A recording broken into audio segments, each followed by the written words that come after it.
Words and ideas can change the world. I know not what course others may take, but as for me, give me liberty or give me death. Already people practice civil disobedience. Perfectly harmless, wonderful, loving, giving, generous, caring people. Would you leave us the hell alone? I'm as bad as hell, and I'm not going to take this anymore. We're keeping our guns. There's nothing that expresses a massive civil disobedience any more than the Boston Tea Party. The pursuit of freedom, boldly telling the truth in a time of universal deceit. Penny Freeman has a very impressive resume. She ran Ron Paul's congressional campaign for 10 years and was Debra Medina's campaign manager in a bid for the Republican nomination in 2010 for the office of Governor of Texas. Penny is an outspoken advocate of freedom. I consider her a friend, and I know she has another friend who has been at the center of media attention over a controversial protest planned on July the 4th involving armed citizens marching on the streets of D.C. in defiance of city ordinances. Welcome back to the Pursuit of Freedom, Penny. Hi, Phil. Glad to be here. You know Adam Kokesh personally, and he recently talked to you and explained the concept behind this admittedly controversial, especially in this day and age where people are not used to seeing large amounts of American citizens with weapons. What is your take on this march? And then we'll get into some other things that have been happening to him because he's been a busy boy, hasn't he? I'm sure he's been, I'm sure he's been sweating quite a bit. Well, the first thing that I want to say is, I do know Adam personally. He's been in my home. I've worked with him on several projects. And one of the things that people don't realize um, is his persona. I mean, they see a lot of gregarious things on the internet that he does. He has a medical marijuana card because he's an Iraqi vet and has seen combat and has PTSD. And so he has actually smoked marijuana visibly, on his web show. Has talked about a lot of controversial things. Um, but what they don't realize is personally, he is a very humble person that is, whenever anybody, it was very courageous. Whenever, there's a lightning storm, most people will run into their houses. He's one of those guys that will take an umbrella and help an old lady into their house. That's the type of person he is. Um, One of the first things that really impressed me about Adam was when he was here in my home. Um, at the time, we were having a wedding, and when many of the other people were running around partying, and visiting and stuff, he was helpful and he cleaned up after himself. That was very impressive to me because a lot of times that just doesn't happen when you have guests in your home. But that's just a little thing, that kind of gives you an insight on what he's like. He's very good with children, enjoys children and talking to young people. He doesn't have that arrogance that some do um, who think that they're, above talking to certain people. Always takes phone calls, answers the smallest email. Um, so, you have to know before you ever support somebody in a cause, it helps to know who that person is. And that's why I've supported him. When I first saw the announcement, I was like, you know, it was shocking because it is a very daring thing to do, arm yourself and go march into the district of corruption.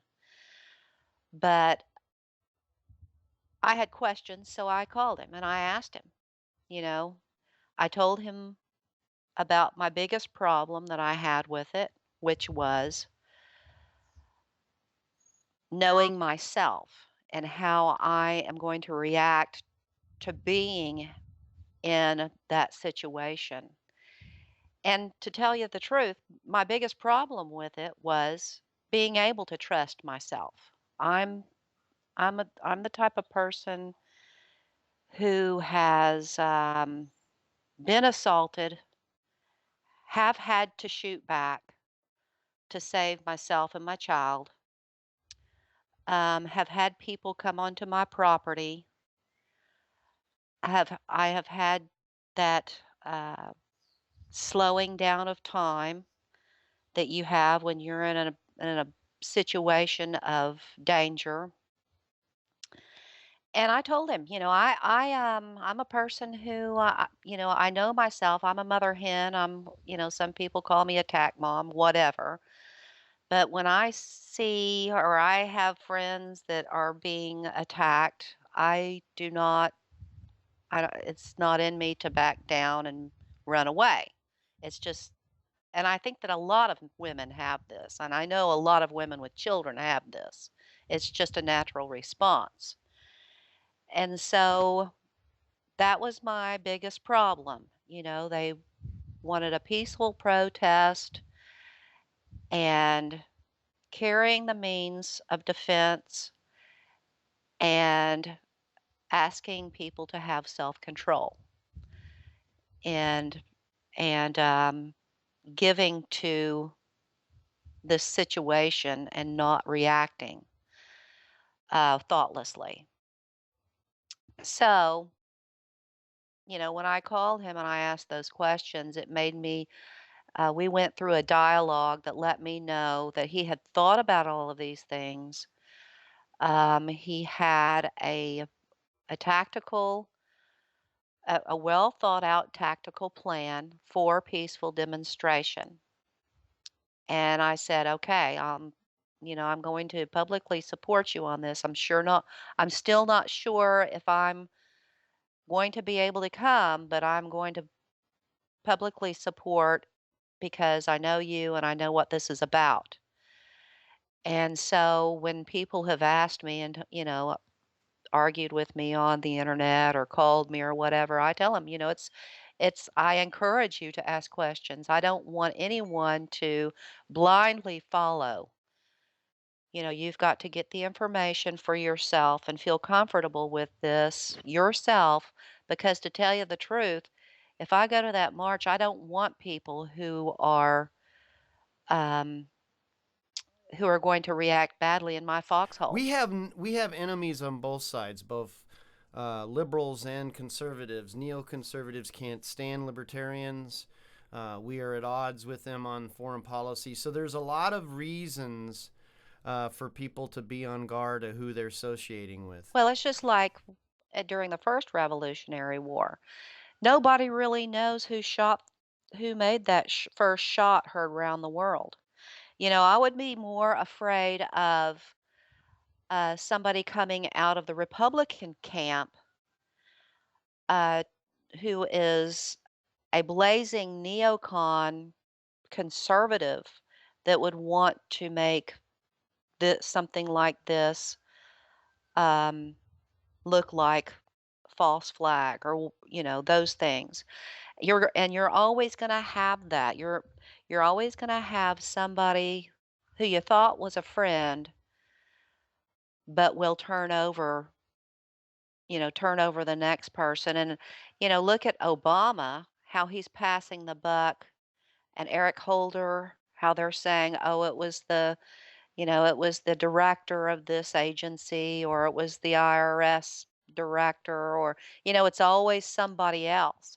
And if you look at the videos with when Adam was taken with the microphone in his hands he kept his hands visible at all times so that no one would have an excuse to beat him up or fire on him. That's one of the tactical responses that you have to arrest is keeping your hands visible.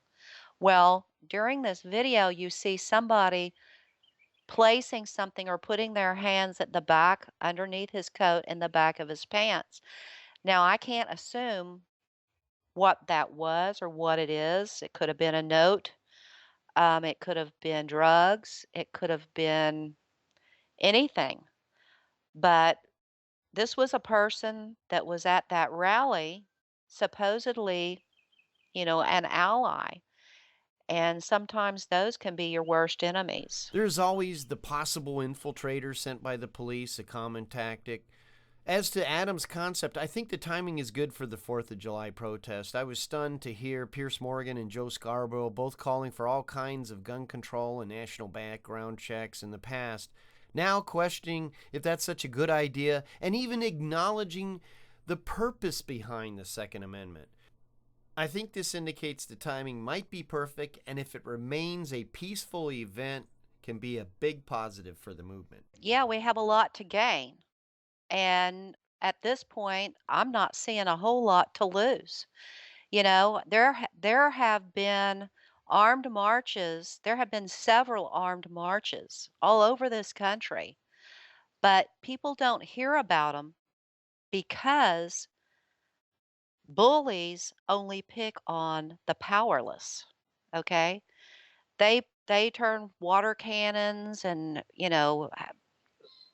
those bring in those police vehicles on unarmed marches. I mean, look what happened to some of the Occupy people. And, they're, they don't go in, bullies do not go in and do something dangerous to themselves. They make sure that the other people are weaker. And so I'm going to go out on a limb and say good guys with guns will make this a safer event. Because if you believe that the more good guys that have guns for defense, and you believe that the more good guys have, that you're safer with more guns in your society, which the numbers prove. Gun violence has gone down 70% in this country in the last 10 years. So if you believe that guns make you safer in an insane world, then this event looks like it could be a very peaceful event. Well, that is the goal, that it is peaceful. I know Adam does not advocate violence. I've never heard him advocate it. He's advocating that we have a right to defend ourselves, and that's what the Second Amendment is really about. It's about a final safeguard. If your government goes off the reservation, starts to become tyrannical, becomes dangerous, actually is a threat to you physically, then you have a right to resist that government. That's what the message, I think, is being sent to D.C. in a peaceful way, that we have a right to bear arms. Your laws, your little ordinances cannot contradict the Second Amendment. Here is my big problem with what has happened to this country. I've been listening a lot to Lou Rockwell, and I had him as a guest. I was an honor to have him. And we've talked about how the Constitution is pretty flawed. But even in its flawed condition, if we were adhering to the original Constitution, this country would be a lot better off than it is right now. The Constitution has to mean something. We have to have a yardstick for which the American people can say, this is the limit that government has, and then we have got to reinvigorate that it be enforced. If it doesn't, then things are just going to deteriorate and continue to go out of control, and we're going to have a collapse of the government itself. Either they're going to go and restrain themselves and become at least to some degree under the Constitution, or it's going to fly apart. I don't see any in between ground, do you? Well, I think that we've seen, a huge erosion of citizenry power. And I think that that's the issue here. Either the people run their government or the government run the people. And it takes a very, very short time for it to switch back and forth. If you think about it, the Revolutionary War was one of the shortest wars in history. because the people got control and kind of set the government into the naughty chair. And I think that that's what this is about. It's sort of like a measuring stick on where we are and how many people are willing to just show their hand to the government. And it's also where the government is going to have to show their hand. Are you going to allow us to peacefully assemble with the last vestige, the insurance policy of the rest of the Constitution, which is the Second Amendment? Are we going to have to sit here and beg permission for our rights, or are we going to claim them?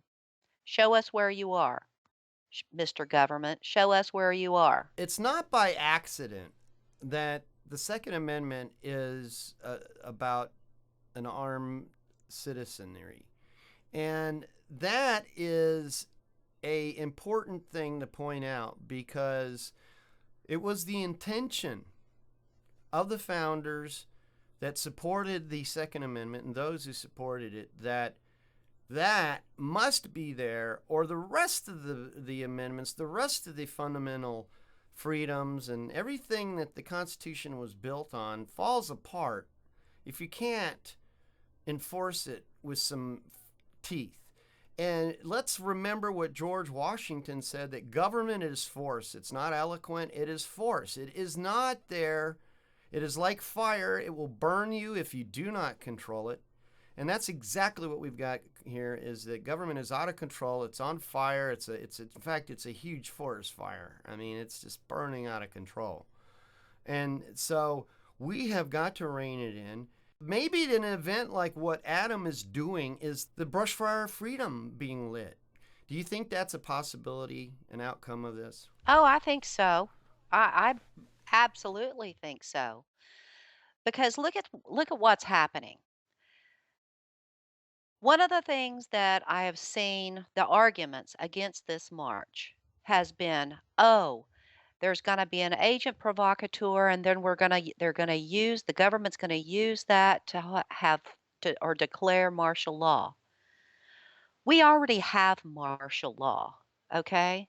If you've never been If you don't think that we have martial law, then you've never seen a hurricane in Texas or in New Orleans. They round you up like cows and force you into places that you would not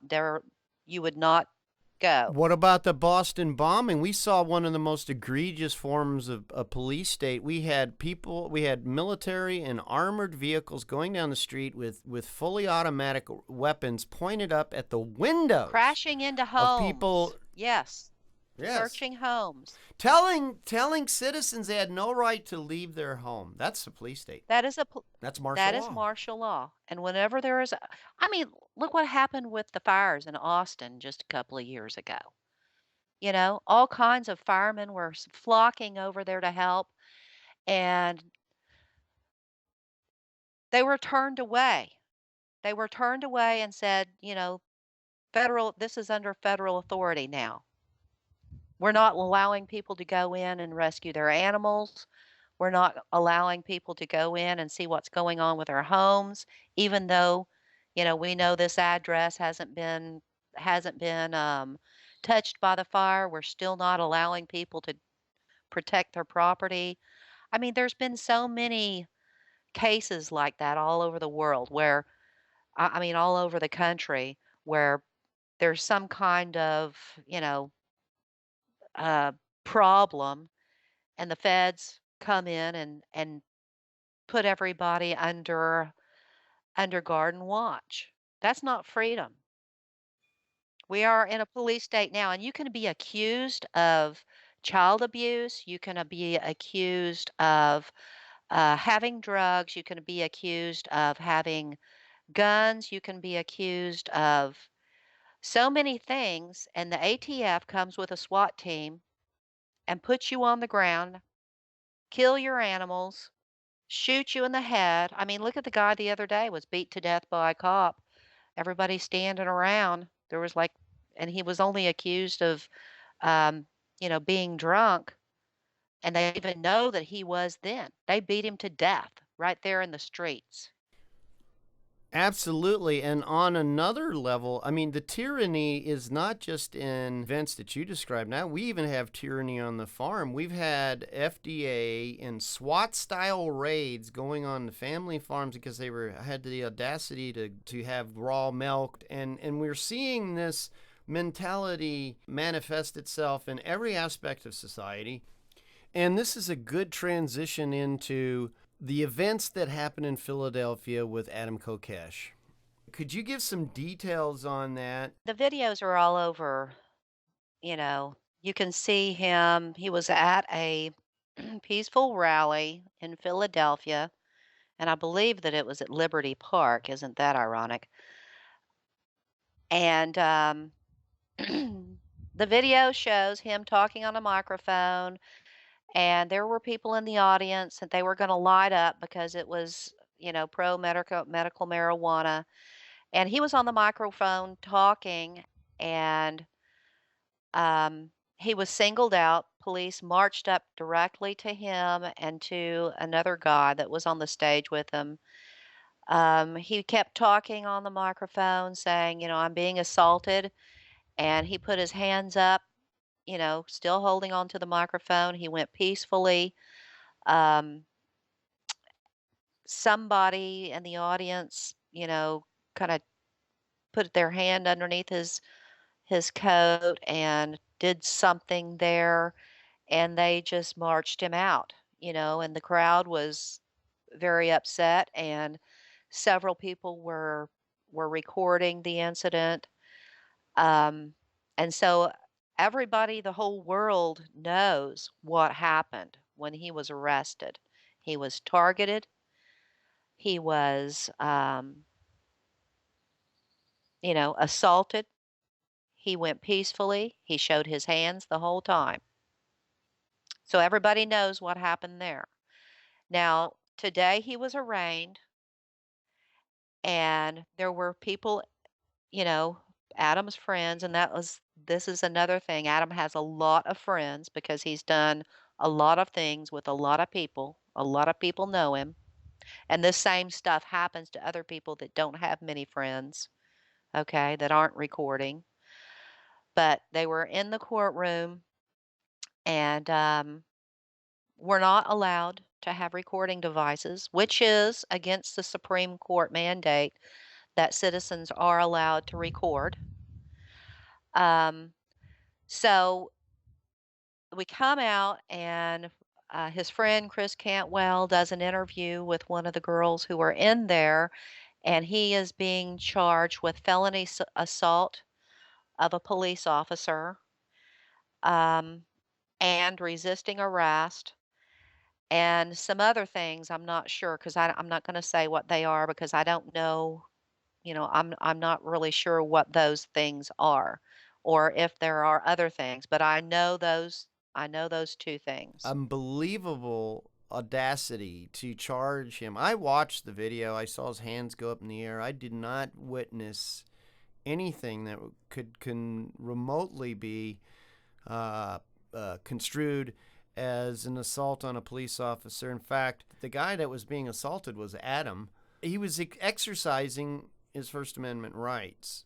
I think that there's nothing on that tape that would incriminate Adam in any way, yet he's facing serious charges with possible jail time. Well, and that's another thing, Phil.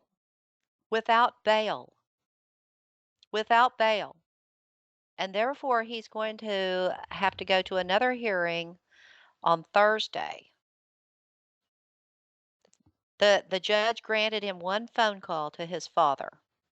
They did not give him his phone call when he was first incarcerated. He called no one. He was not allowed to.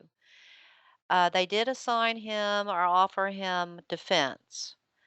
Um, but from the report, he pled the fifth, and I'm not so sure. If I know Adam, he's not going to trust a court-appointed attorney.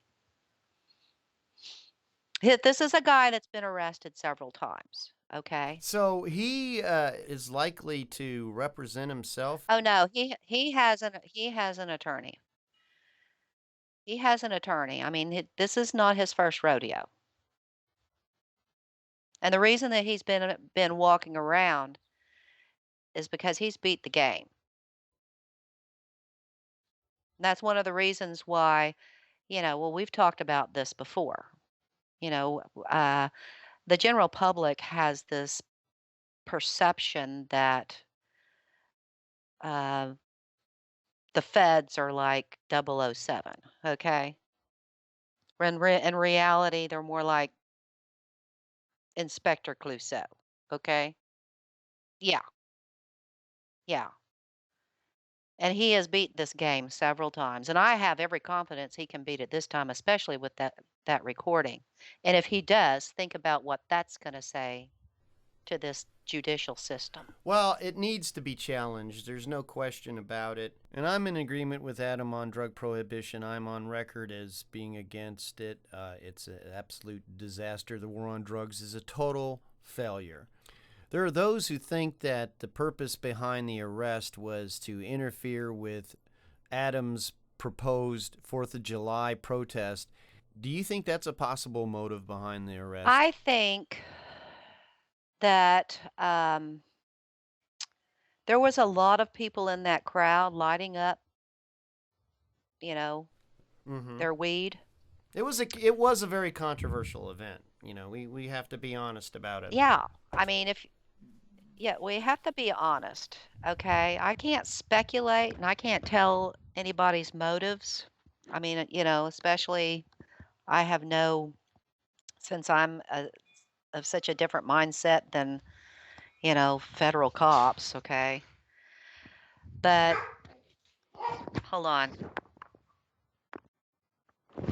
But when you see a whole crowd of people, and there's cops everywhere, you see a whole crowd of people, and you see this wasp of smoke billowing up above the crowd.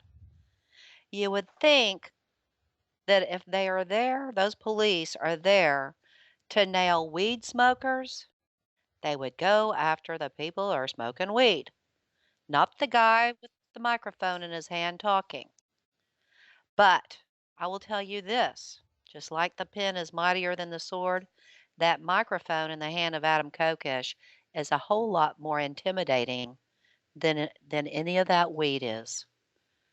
And that's what this is about. They're nailing ringleaders. They want to quash a movement by nailing the leaders. Because nothing is more dangerous to government than an idea. And that's what Adam spreads. He spreads the idea of freedom, like a lot of folks in the liberty movement. That's what the movement's all about. It's about freedom. It's about getting government off of our backs, out of our pockets, out of our lives, and out of the affairs of the world. Really is going to draw the lightning rod of attention from the media. It's going to get a lightning rod effect from police. His recent activities have all been as an activist that shows up at events and lets his opinions be known. But it's not just that, Phil. It's not just that about Adam that is dangerous to government. Whereas Ron Paul gave speeches and he was and elected to an office, and he spoke the truth, Adam goes out and does it. He does things that are in their face that other people are afraid to do. He is one of those guys that walks the walk. If he believes in medicinal marijuana, he uses it. If he believes in the Second Amendment, he carries. If he believes in speaking out, he does it. And this is what is so frightening to the feds and to members of our movement because he doesn't sit behind Facebook and blog about it. He goes out and he does it, and he does it in the public where everyone can see that he's not afraid. What he is doing, in my estimation, he is leading a new type of libertarianism. You make it a part of your everyday life because you are a sovereign human being that has independence and freedom.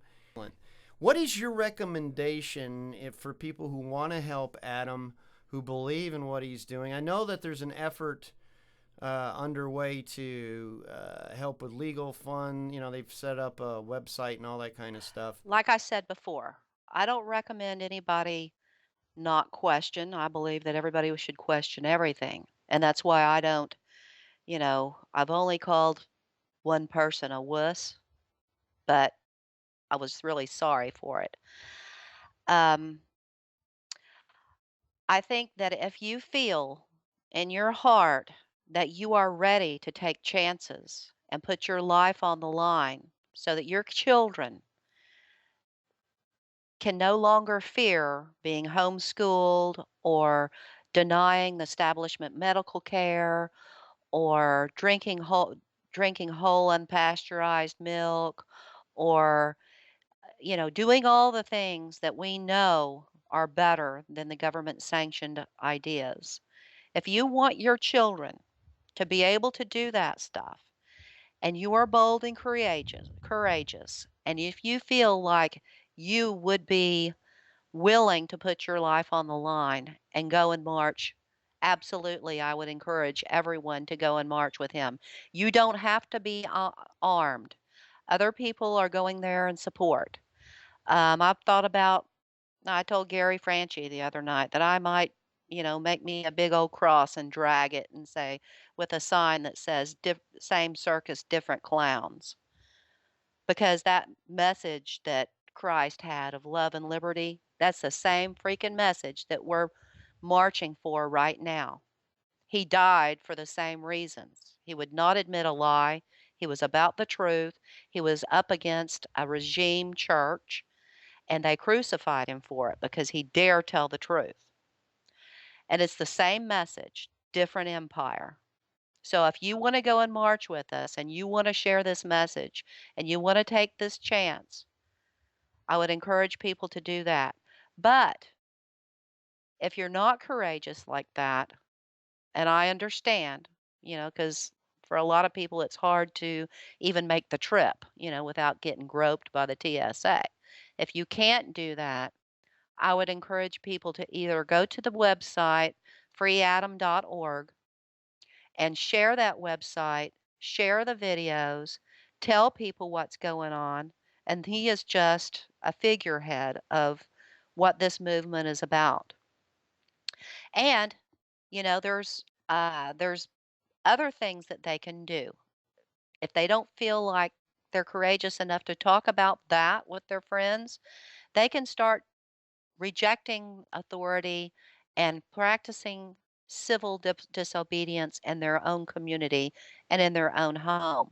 Grow a garden, drink whole milk, um, use alternative medicines, fight your police tickets. Um, you know, make these decisions based on right and wrong instead of right and left. And fear. Do not base your decisions on fear. I can attest to actually doing civil disobedient type things and how important it is. We're do it here with my family. We are in open defiance of a city ordinance with some of the things we do in our backyard. Not anything bad. It's actually all related to food, but we have a city that has some stupid ordinances and we just ignore them. Then jury nullification. That is another great way for people to make a stand against government. If you are on a jury and you hear some law and you go, this law is just stupid, it's ridiculous, I don't agree with this law, you don't have to support it. You can vote. You don't even have to tell your fellow juries your motives behind it. You can just say, nah, the guy's not guilty, or, I'm just not convinced. And that's it. You have exerted one of the most powerful ways of standing up to the government there is. So people can make a difference on the local level. They can make a difference in so many different ways. And I really appreciate you, Penny, pointing these things out. Is there anything else you want to kind of wrap this up about what's going on with Adam that you want to kind of let people know? Yeah, the last thing that I would say, Phil, is, you might not be feeling the abuse right now, but if we allow this to go on and we do nothing, you will feel it one day. And I want you to remember the people who were willing to do something about it. And I want you to remember Adam Kokesh when the ATF is knocking down your door, because you were warned that this was going to happen. Very, very powerful. Well, thank you very much for spending time and giving us your perspective of what's going on. Thank you, Phil. Love to everybody. The Pursuit of Freedom, the show for people ready to take back their republic.